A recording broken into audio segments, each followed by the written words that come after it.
Hey, everybody. Welcome to the P. Show. The P. Show. It's the P. Show. Hey, welcome back to the aptly named P. Show. I am P. Trish, Patricia. I call myself all sorts of things.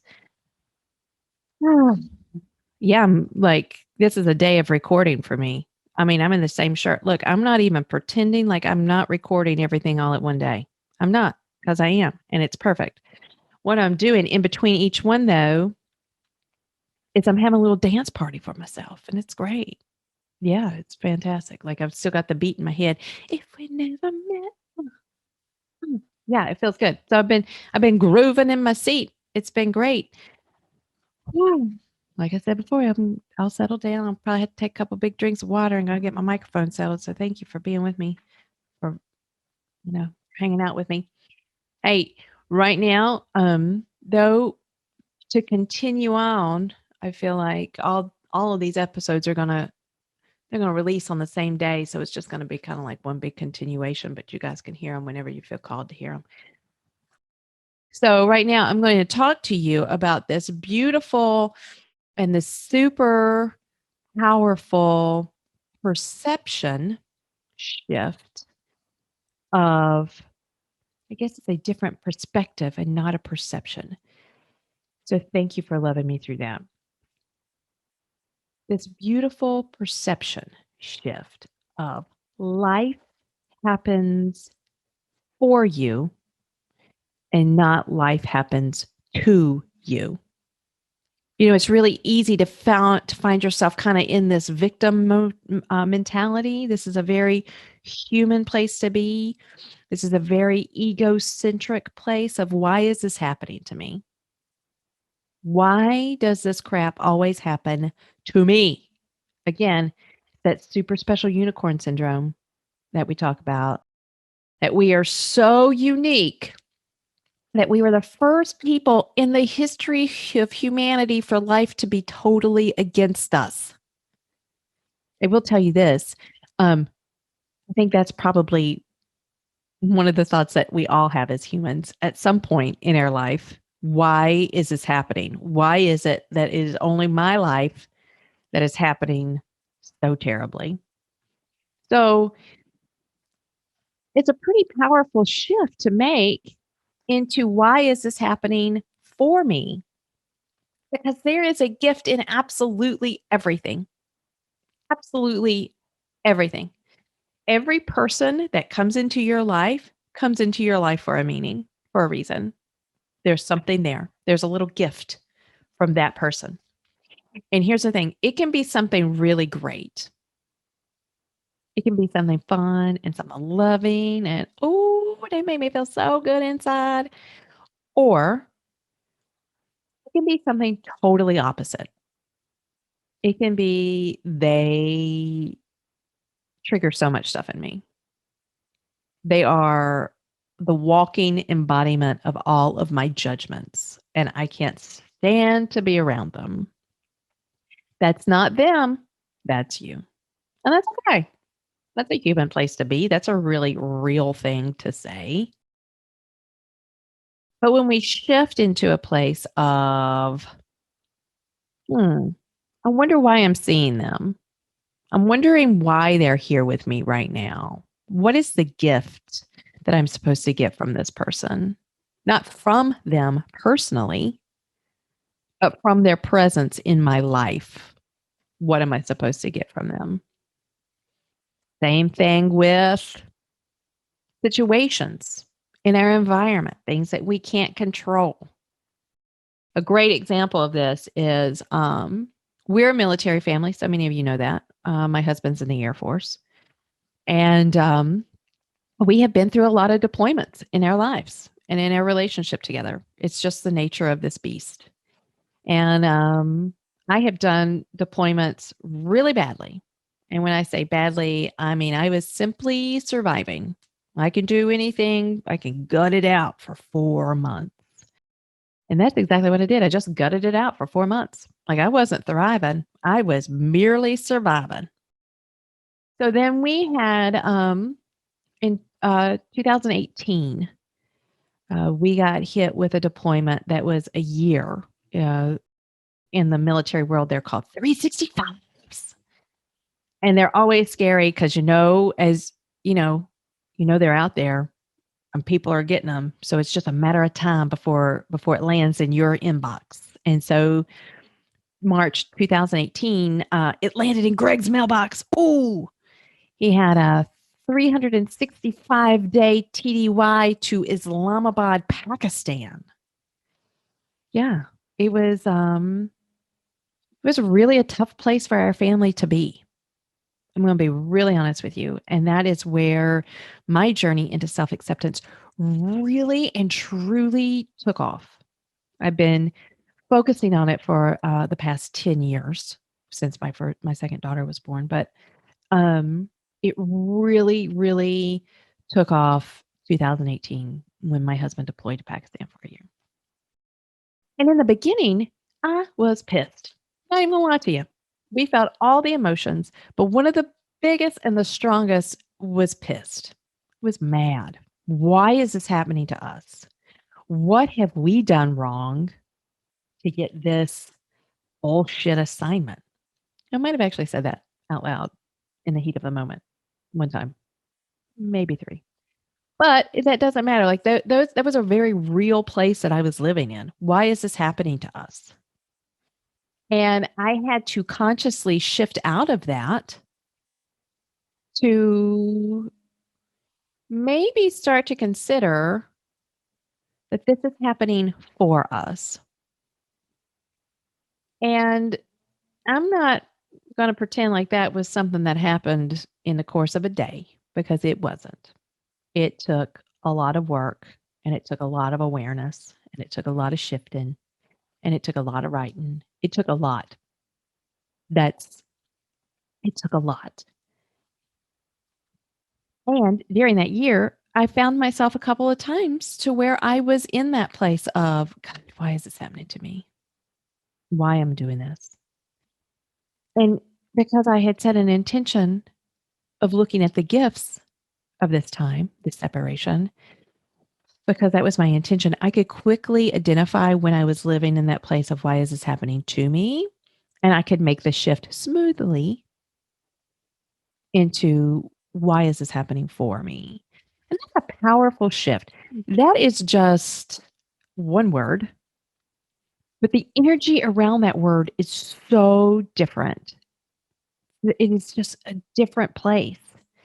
Who is a punishment? Why is this happening to me? What have I done? I do everything right. I'm a good person. And now here I am. I'm having to endure this hardship. Why is this happening to me? And then the reverse of that, why is this happening for me? That comes from a place of curiosity. It comes from a place of growth. I wonder what I'm supposed to be learning in this time of separation. And let me tell you, because I went into it from a place of what am I supposed to be learning here, friends, I learned a lot. I feel like that is where I really got my master's degree in Trish. Yeah. Yeah. I mean, that's a big diploma that's hanging on my wall. I absolutely got a master's degree in Patricia Johnson studies. It was fascinating. It was fascinating. And I am so proud of that year that I spent separated from my husband and being a solo parent to my two kids, but still a combined team. Like that's a really hard thing to work, right? And we're not going to get into all of that. But what we are going to get into is how I shifted from happening to me to happening for me and the lessons I learned during that time. I will, you know, that is the most alone time in my adult life that I've ever had. Just me. Now, of course, my children were with me, but as a functioning woman, that was the most alone time I've ever had.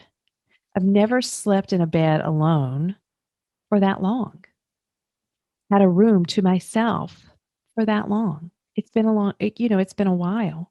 So when you start to have that gift of space and that gift of time, then I started to learn some beautiful things about myself. Some of the beautiful things that I like to do. And it was incredible. It was incredible.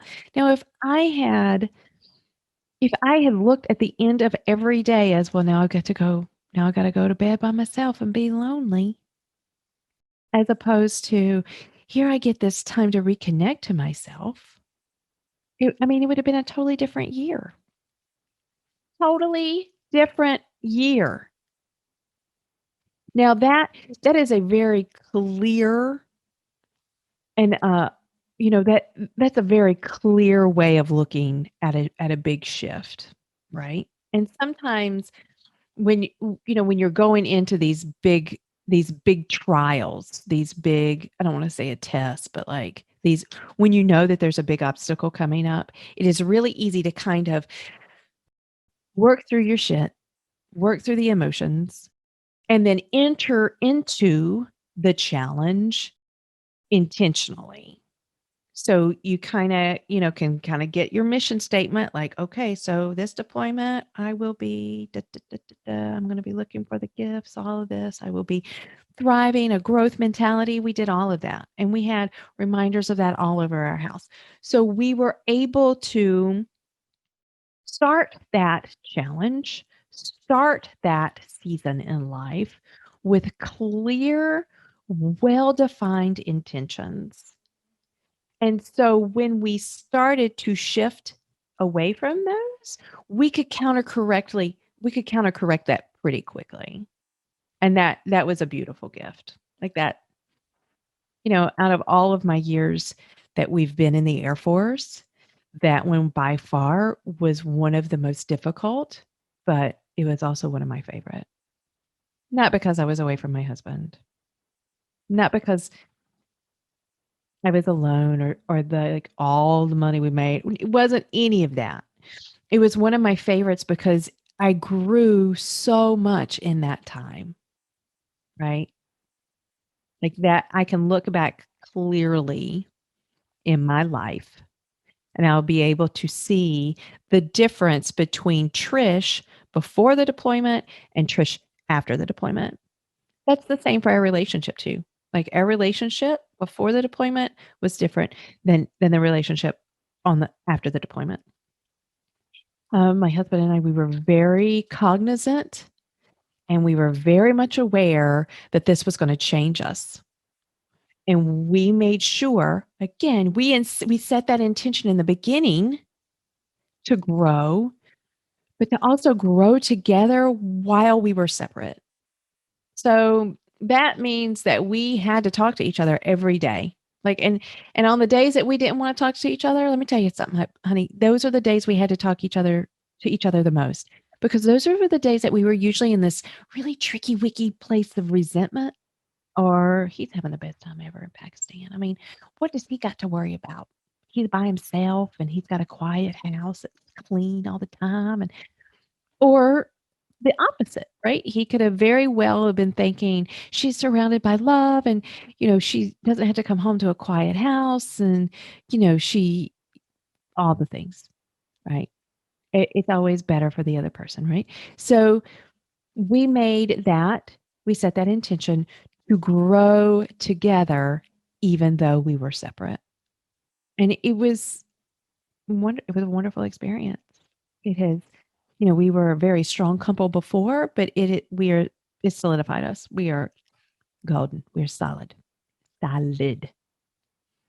And if we start to slip from that, we'll be able to tell and we'll be able to kind of balance ourselves back out.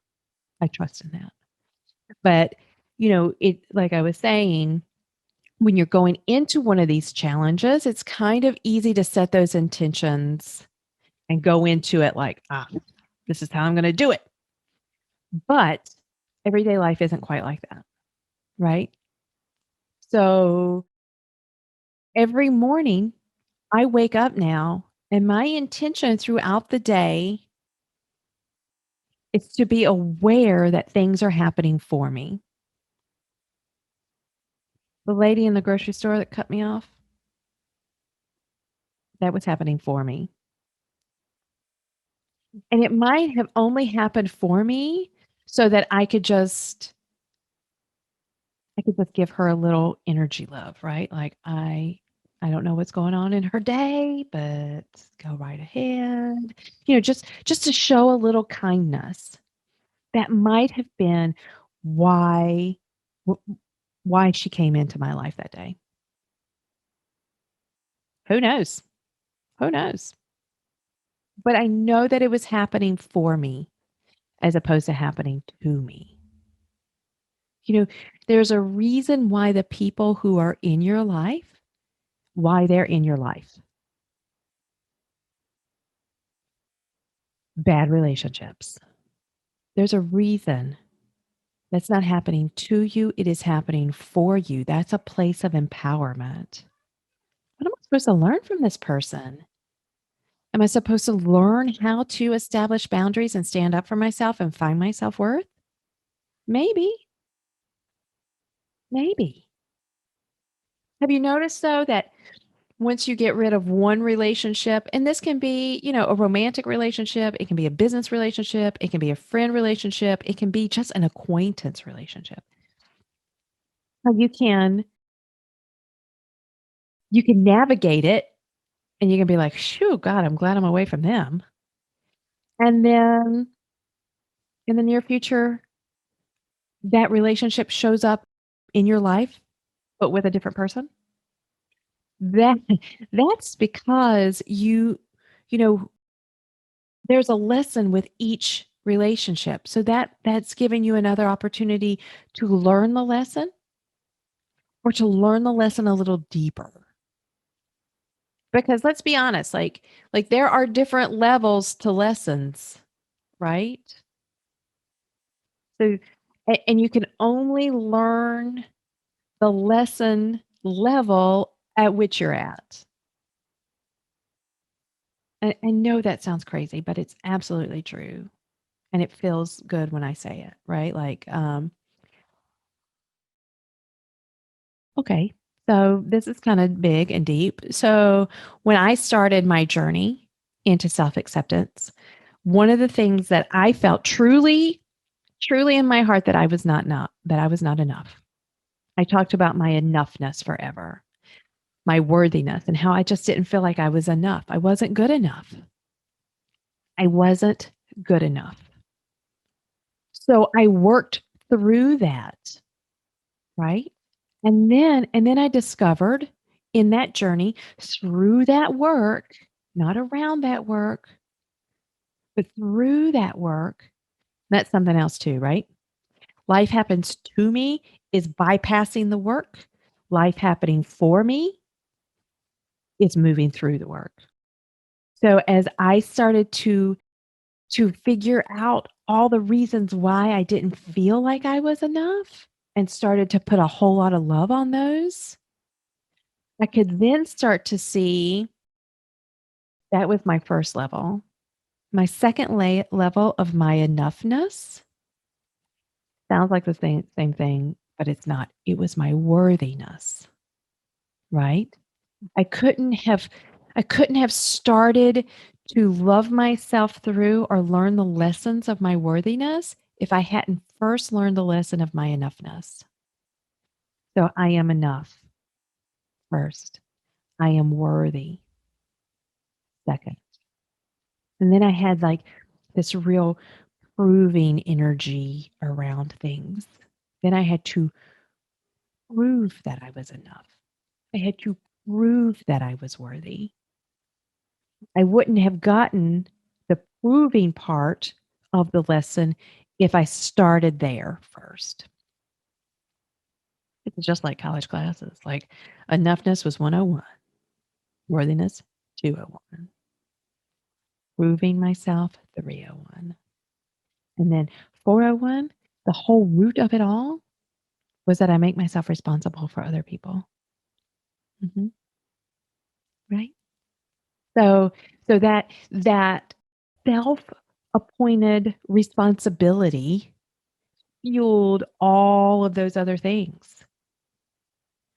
Like, I would have never gotten to that making myself responsible for everyone, their good time, their bad time, I made myself responsible for everybody's everything. I wouldn't have gotten to that if I didn't first go through Enoughness 101, Worthiness 201, Proving Myself 301. Once I worked through all the lessons on that, I finally got to that 401 level lesson, responsibility, and make myself responsible for everybody. And there's so many lessons there. And let me tell you, these things, they don't take a straight, it's not a straight checklist. It's not like a straight line. All of this is cyclical, but that's exactly how it works. So I had a lot of things that happened, like as I was working through, as I was looking at the lessons, when life was happening for me, I kept seeing things come back up. And I kept thinking, well, God dang it. I have learned this. How many times is this going to come back up? And how many times am I going to have to learn this? It wasn't the initial lesson that I needed to learn. I needed to learn a nuanced part of the lesson. These are building blocks. This is really deep shit, too. Like, this is serious, epic stuff. Yeah. How does all this feel? Like, just moving through that for me is like, oh my God. I mean, talk about serious stuff. Yeah. So tell me, my loves, where or I know you can't tell me because we're talking, but in the feed, let me know. But also think into yourself, like what patterns are you seeing come up over and over and over again in your life? And are you learning lessons from them? How is life happening for you? What are the people in your lives? Why are they in your life? What are they bringing for you? Sometimes, sometimes it's for you to give to them, but sometimes it's for them to give to you, right? So those are important. That's such a powerful perspective to have. That there is a gift and there is a lesson in everything. And we're human beings, so you've got free will. You get to choose what you want to look at and what you don't. But rest assured, the things that you don't want to look at, they're going to come back because it's part of your human curriculum to learn these things. It's part of why you're here. It's part of why you're here. It's part of why you're on this journey because you're supposed to be doing something different than what you're doing. You weren't put on earth to kick your own tail.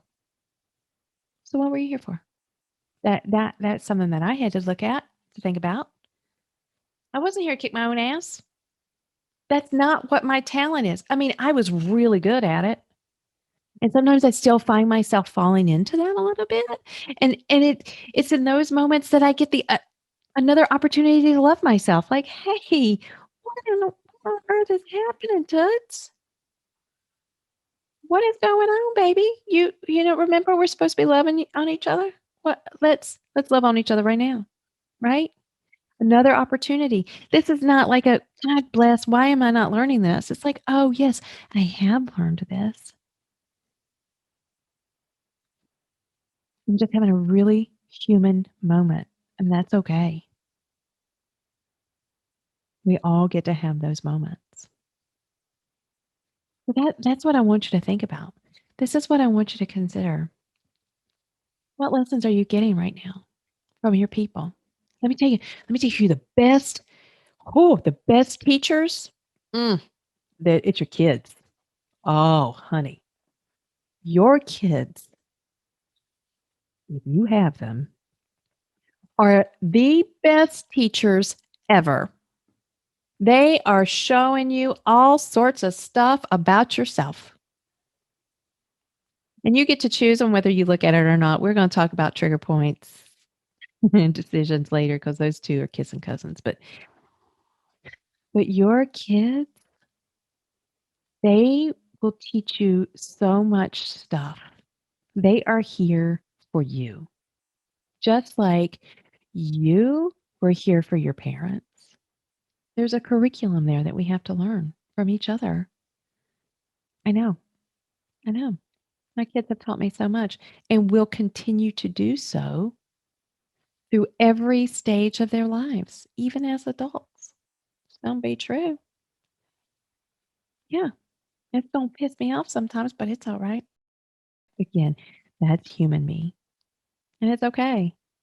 Because anything that you're feeling, like that's something I need to say too, right? Like anything that you are feeling is okay. There's not a good feeling. There's not a bad feeling. They're just feelings. Now, I had to work through the feelings that I had about the feelings, which is very nuanced, which again, that's one of those 401 level classes, right? You gotta learn the 101s, the 201s, the 301s before you can get down there to that real nuancy feelings about the feelings lessons. And that's why things keep coming up. Why life happens for you and not to you. It's really a beautiful thing.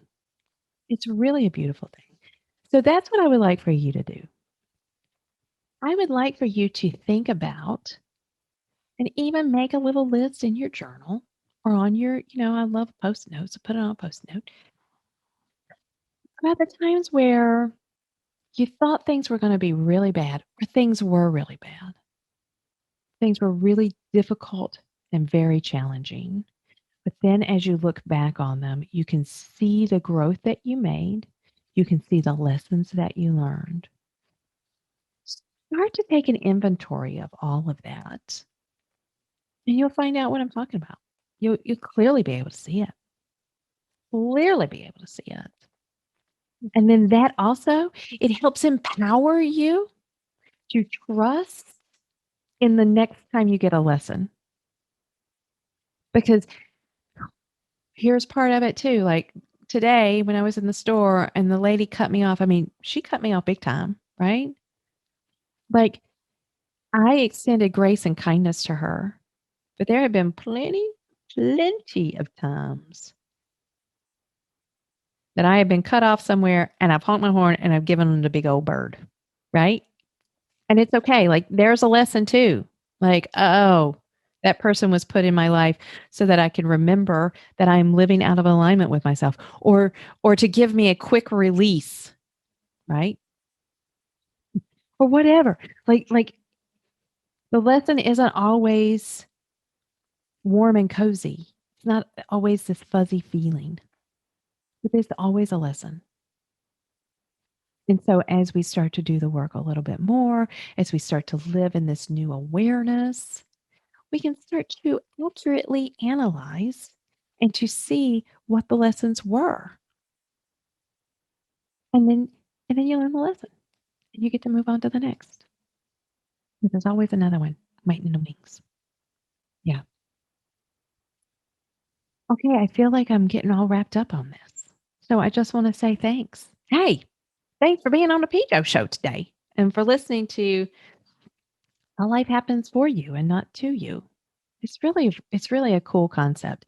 So I would love to hear ways that life has happened for you and lessons that you've learned and growth that you've made in times when you thought was going to break you or were going to be terrible or were terrible.